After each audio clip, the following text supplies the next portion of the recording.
नमस्कार, आप देख रहे हैं उत्तराखंड तक और मैं हूं आपके साथ सरिता तिवारी। अभी हाल ही में उत्तराखंड के डीजीपी अशोक कुमार जी की एक बुक लॉन्च होती है, साइबर एनकाउंटर्स। अब इस बुक की अगर हम बात करें तो इसमें कई सारी असली कहानियां हैं जो कि साइबर क्राइम से जुड़ी हुई हैं, और इसी में एक ऐसी कहानी है जो कि एक डॉग से जुड़ी हुई है। इसमें बताया जाता है कि डॉग को खरीदने के लिए एक शख्स जो है 66 लाख रुपए खर्च कर देता है। अब ये कैसे पॉसिबल हो पाता है, इसके पीछे की असली कहानी क्या कुछ है, वो हम जानेंगे डीजीपी सर से। सर, आपका पहले तो बहुत बहुत स्वागत है चैनल पर। जी बहुत धन्यवाद। पहले तो मैं ये कहना चाहूँगा कि अभी तो इंग्लिश बुक की रिलीज हुई है साइबर एनकाउंटर्स। अभी हिंदी बुक देहरादून में रिलीज होने वाली है अगले हफ्ते।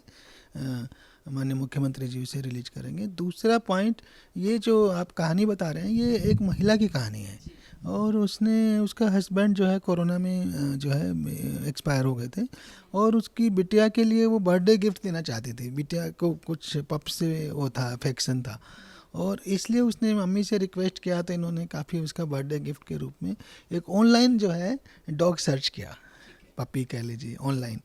और उसकी ऑनलाइन कीमत सिर्फ 15,000 बताई गई, बट वो उसको धीरे धीरे उन्होंने इसको इमोशनल कर लिया, उसकी पिक्चर्स भेजना डॉग की, पपी की। तो ये they were so attach mom and daughter कि हमारा डॉगी जो है बर्थडे से पहले आ जाएगा। तो उन्होंने 15,000 बोला, फिर उन्होंने सिक्योरिटी के नाम का कुछ पैसा मांग लिया कि इतना रुपये सिक्योरिटी है, वहाँ से आ रहा है, विदेश से आ रहा है। फिर उन्होंने वो कस्टम्स में फंस गया, उसके नाम का कुछ मांग लिया, फिर उससे छुड़वाने का नाम मान लिया। फिर बोले आपका ये ऐसे ऐसे करके 20 लाख हो गया करीब। एक एक दो दो लाख लेते रहे उनसे हर बार।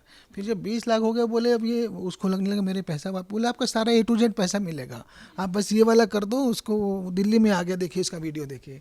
तो ऐसे ऐसे करके जब उसका 66 लाख निकल गया बेचारी लेडी का, तब जा कर के उसे एहसास हुआ कि उसके साथ ये बहुत बड़ा फ्रॉड हुआ है, साइबर फ्रॉड। ठीक है, तो फाइनली जब हमने इसके मुलजिम पकड़े तो मेन मुलजिम कैमरून का निकला।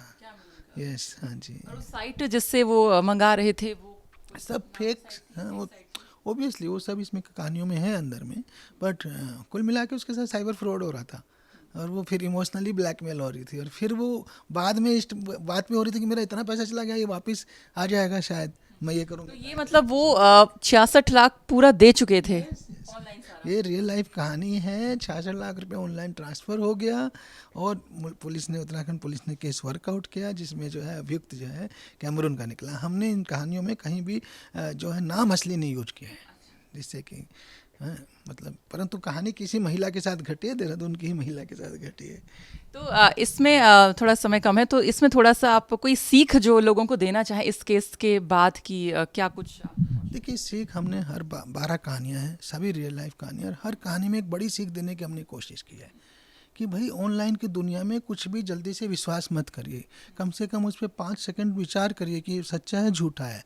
जो ये इतनी ट्रेडिंग साइट्स आ रही हैं आजकल, पैसा डबलिंग साइट है, जैसे हेली टिकट की बात है केदारनाथ जी, आप एक बार ही उसको छोड़ के अपनी ओर से गूगल पे सर्च करिए हैं कि इसका क्या स्टैंडिंग है इसका, हैं। तो इस तरह की इसमें भी यही सीख है कि हमने जो है इतना बड़ा पैसा ट्रांसफ़र करने से पहले मतलब एटलीस्ट हम और डबली श्योर होते, शक कुछ सवाल उठाते ऐसा क्यों हो रहा है, क्या हो रहा है, हैं। पुलिस के पास जल्दी आ सकते थे तो संभवतः उनको और फायदा हो जाता। क्या पता पुलिस के पास नहीं आती तो इस बार भी वो आखिरी बार भी उनसे कुछ मांग रहा था। फिर वो पैसा वापस आ पाए क्या उनका? पैसा बहुत कम वापस आ पा रहा है साइबर फ्रॉड में। इतना टाइम हो जा रहा है, इतना पैसा इतने खातों के थ्रू जाने कहाँ पहुँच जाता है। हम क्रिमिनल पकड़ पाए, यही बड़ी बात है ये वाले में।